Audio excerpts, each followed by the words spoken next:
अपने इस समाज के लिए जितनी चैलेंज से आप बात करते हो, मैं ये तो नहीं जानता हूँ कि आप कल की 100 साल गई बा तो कुछ ना उखाड़ पैबा।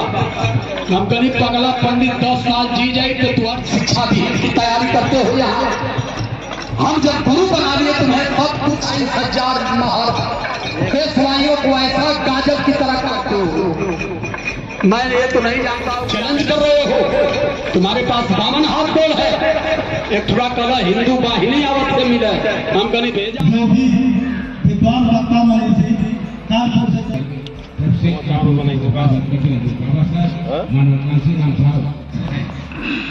हमारा लक्ष्य है कि संविधान हमारा बचना चाहिए।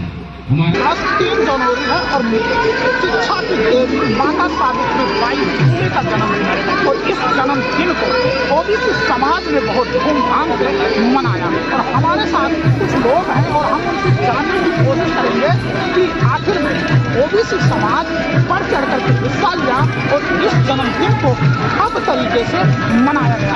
ये रहता हमारे पिछले नेताओं के संघर्षों से हमको सत्ता का आरक्षण मिला, SC/ST को उन्नीस सौ 32 में आरक्षण मिला, हम लोगों को 1992 में आरक्षण मिला। हमारे पिछले मंच के बीसी मंडल बुलाया यादव लालू यादव संघर्षों से मिला। ये हमारे जो युवा पीढ़ी में जो बैकवर्ड नेता है जो है आरक्षण को बचा नहीं पाए, बढ़ाने के बाद उस आरक्षण को बचा नहीं पाए।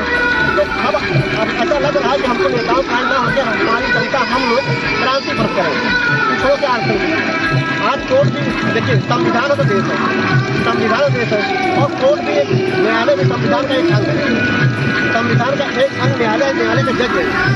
जिस तरह से अपर कास्ट के आरक्षण के लिए उन्होंने कोई जो है आयोग नहीं मांगा, कोई सर्वे नहीं कराया, बिना मांगे आरक्षण सरकार ने दे दिया।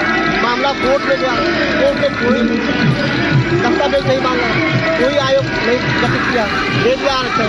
और आज ये आरक्षण तो खत्म हुआ है, इसके लिए कोर्ट कह रही है कि हमको आयोग के हमको ट्रिपल टेस्ट रिपोर्ट मांग रही है। EW कुछ नहीं मांगी, ट्रिपल टेस्ट आयोग मांग रही है। तो हमारे बैकवर्ड नेता को वोट करना चाहिए ना। भारतीय जनता पार्टी आरक्षण खत्म करना हमको अपना काम कर ही रही है।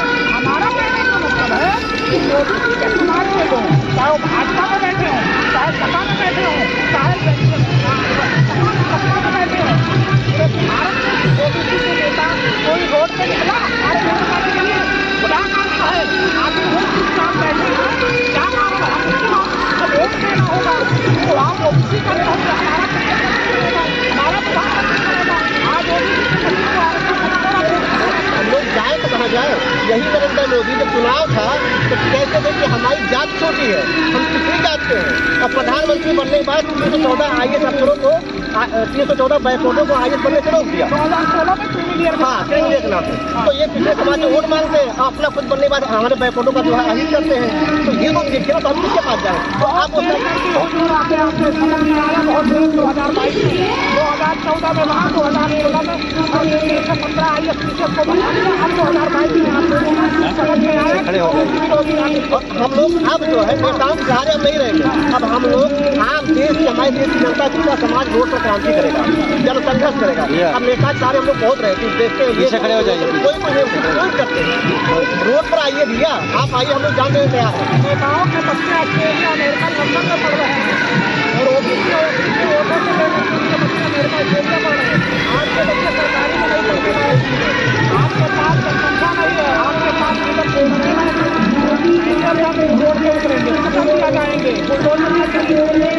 जनता क्रांति करती है तो सारे जो है उनके वो फेल हो जाते हैं। जब जनता आ जाएगी, जनता में समझ में आ जाएगी कि हमारा हक अधिकार कौन खा रहा है, तो नेताओं की नेताओं को भी जनता ही ठीक करती है।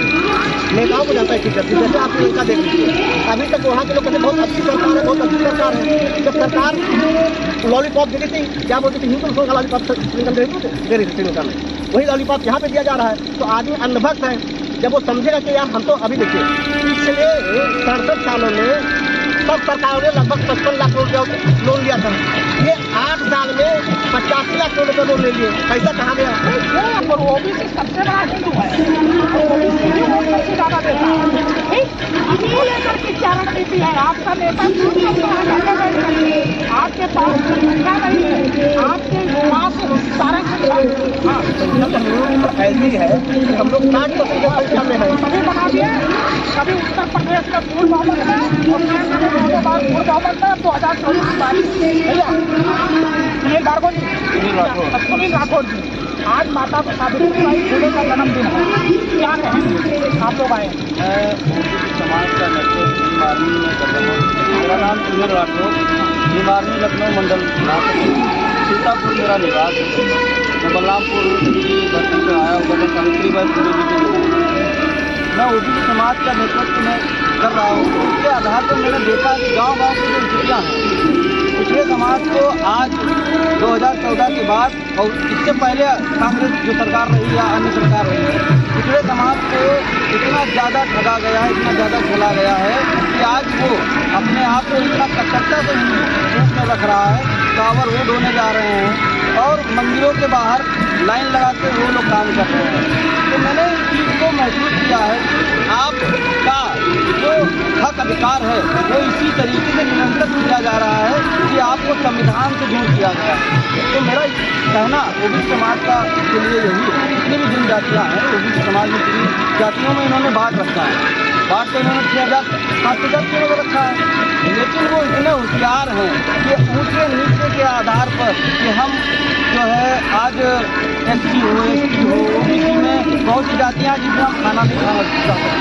तो आपको बांट रखा है और बांटने के बाद में आज आपको आज जब हम इतना गंभीरता से हम गाँव जाके काम कर रहे हैं। कहाँ पड़े हैं राठौर जी, कहाँ पड़े हैं? 1993 में माननीय काशीराम जी नारा दिए थे, जिले विधायक पार्टी के नाम हवा में उड़ते थे जिला, और पहली बार मुख्यमंत्री बनाए पहली बार मुख्यमंत्री बनाए थे। उसके बाद आप अभी बताइए, आप हमें बताइए आजाद उस रावण वो भी कहते हैं कि भारत का संविधान खतरे में है। वामन मेश्राम कहते हैं संविधान खतरे में है, बहन जी कहती है संविधान खतरे में है, मुलायम सिंह यादव अखिलेश यादव भी कहते हैं संविधान में। SC और OBC सबको पता है संविधान खतरे में है, लेकिन जब चुनाव आता है तो सारी पार्टियां अलग अलग चुनाव लड़ करके और बीजेपी की पूर्ण बहुमत में सरकार बना देती है। तो इसका नुकसान किसको होता है? मैं आपको एक चीज़ बता देता जाता हूँ कि अगर आप गांव के ओबीसी समाज या जो जिसे शिक्षा से दूर रखा गया है उसको संविधान के बारे में नहीं मालूम, सबसे तो बड़ी बात यह है। तो हम लोग भीम आर्मी के लोग और जो है इस तरीके का काम कर रहे हैं कि संविधान क्या है। भाई अभी अगर हम रोड पर या इस जगह पे मंच के माध्यम से या एक साधन के माध्यम से गाँव अगर आह्वान करें कि संविधान खतरे में, तो बहुत सारे लोगों को ये नहीं पता है संविधान होता है। तो हमारा कहने का मतलब था कि आप लोग कांवर हो रहे हैं ओबीसी समाज, वो इस चीज़ को ध्यान रखिए कि आपके अधिकार कहाँ से मिले हैं, आपको वंचित कहाँ से किया जा रहा है, और राजनीतिक तौर पर आप सचेत हो जाइए। जब आप अपना प्रधान बनाना शुरू कर देंगे, आप जिला पंचायत बनाना शुरू कर देंगे। मैं हर बार मीडिया के सामने आया हूँ, मैं मुखर होकर ये कहता हूँ कि मैं अपने बच्चों को ये बता के जाऊँगा कि वो ब्राह्मण ठाकुर बनिया इन सबको वोट कभी ना दो। ओबीसी समाज के जो भी बहुजन समाज के लोग आ गया, अब समझाने की बात नहीं है, अरे संविधान का रक्षा करने की बात है। हमारा कहने का बात आप समझिए। मैं कहना क्या चाहता हूँ, 1.5 साल बचा है। 1.5 साल में चंद्रशेखर आजाद, वामन मेश्राम, अखिलेश यादव अगर संविधान रहेगा तो ये मुख्यमंत्री बनेंगे, विधायक बनेंगे, सांसद यादव बनेंगे। अगर 2024 में भाजपा की सरकार आई, संविधान खत्म हो जाएगा तो एससी का भी आरक्षण खत्म होगा, ओबीसी का भी खत्म होगा। तो जो चुनाव लड़कर विधायक आप देख रहे हैं वो भी धराशायी हो जाएगा। पहले भी 2024 से 1.5 साल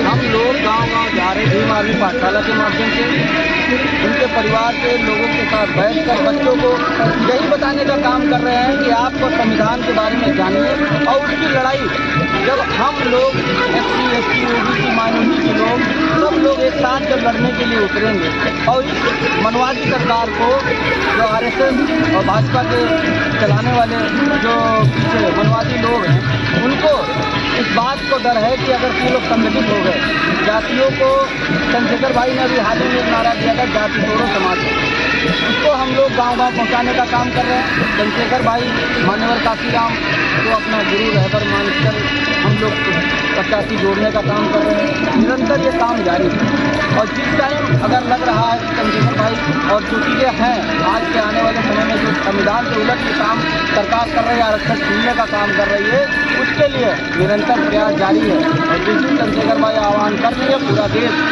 इन लोगों को आपसे भी जानना चाहता हूँ, आप तो गाँव में रहते हैं, जमीनी स्तर पर रहते हैं, ओबीसी समाज दलित को अब आता नहीं है, घर में खाना तक नहीं खिलाता है, वो पेट में भावना आप जागरूक हो गए हैं, आप इस चीज़ को दर्द को समझ रहे हैं, आप संविधान को भी समझ रहे हैं। संविधान है तो हम आज संविधान रहेगा तो खाई को जो इतनी बड़ी खाई है इसको काटने के लिए क्या रणनीति है, क्या करना चाहते हैं तो खाई को काटने में कुछ समय लगेगा, तत्काल नहीं होता है, लेकिन सुधार बहुत हो गया गाँव में। हमारे गांव में बिल्कुल इतना सुधार नहीं है। हमारे यहाँ काम करने वाले या हम काम करते सब वही लोग हैं। जैसे बहुत सुधार हो रहा है, लेकिन इसमें ना सुधार हो रोकने का जो कारण होता है कुछ लोग हैं जो चाहते नहीं कि ऐसी ओबीसी और उन लोगों में हमारे बैंकों से गाँव चौराहे श्रीमद भागवत कथा कराएंगे, आते हैं घंटा लोग बैठ के कहते हैं और जो हमारे माताओं बहनों पर दिमाग को थोप देते हैं उसको लेकर के घर चली आती हैं।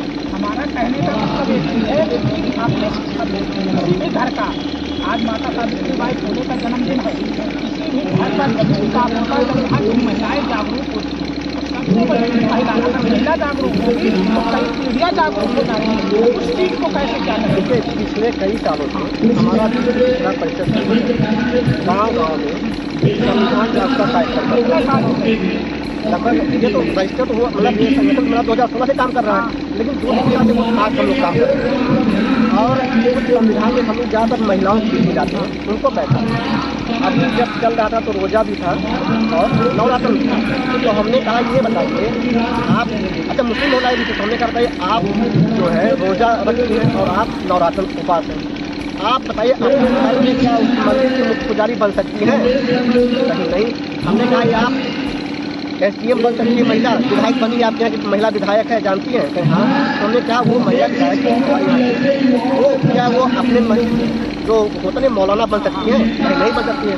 तो हमने कहा आज विधायक बनने का हक अधिकार किसने दिया? आपको पढ़ने का अधिकार किसने दिया? संविधान ने दिया। तो सबसे बड़ा ग्रंथ आपका संविधान। आज संविधान तो आप समय सामने बैठती हैं, आपसे बात कर रही है, मैं आपसे जागरूकता कर रहा हूँ। तो जो आपकी बात है या जो रोजा रखती है, ये सबसे पहले आपका संविधान है तो आप हैं और महिलाओं को हक अधिकार संविधान है। आपका सबसे बड़ा ग्रंथ संविधान है, उसके साथ संविधान का हम लोग कर रहे हैं। और सब महिलाएं समझ भी रही कि हम लोग आज जो कपड़ा पहनते हैं या जो हमको पढ़ने का अधिकार मिला है, जो हम अधिकारी बन रहे हैं, DM बन रहे हैं, SP बन रहे हैं, प्रधानमंत्री बन रहे हैं, सब संविधान का दिया है, ना कि धर्म का। तो वो समझ रही है कि काम बढ़ रहा है, लेकिन बहुत हमारे दुश्मन बहुत ज़्यादा है, मतलब देख सकते हैं दोनों का साफ कहना है कि जिस तरीके से भारत की राजनीति के लोग और खास करके बीजेपी आगे समाज के बीच हिंदू मुस्लिम का जहर घोर करके और इनका जो प्रेम वास किया है उसको सुधार